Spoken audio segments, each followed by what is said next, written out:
au lieu de toujours compter sur l'extérieur. Chez nous aussi, nous devons faire quelque chose, surtout dans le secteur de l'agriculture. Vraiment, merci. La fois passée, on avait essayé de donner des exemples quant à ça.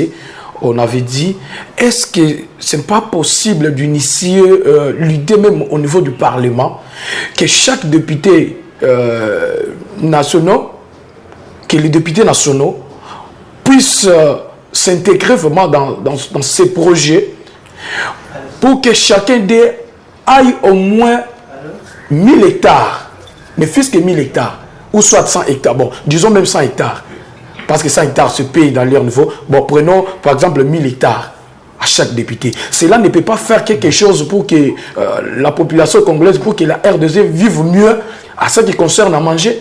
Je comprends bien ta question.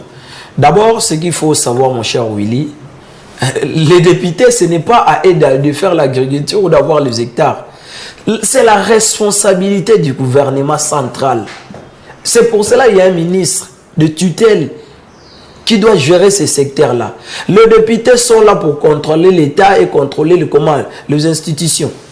Faire des propositions, de lois, et voilà. Le député doit se limiter à son travail qui est de contrôler l'exécutif.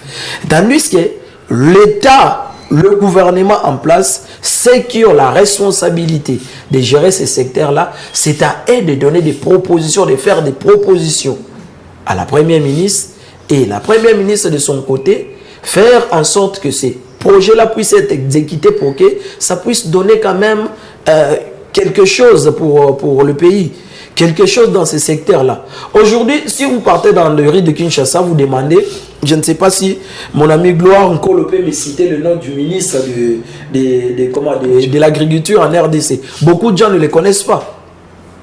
À Kinshasa, ici, si vous partez vers Kinkole là-bas, il y a des espaces où l'État peut s'approprier pour faire l'agriculture seulement ici à Kinshasa.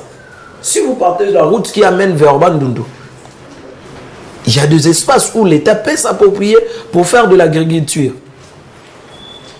Et l'État peut subventionner les individus qui ont des espaces pour qu'eux aussi de leur tour puissent faire quelque chose qui vienne ajouter un plus sur les efforts de l'État.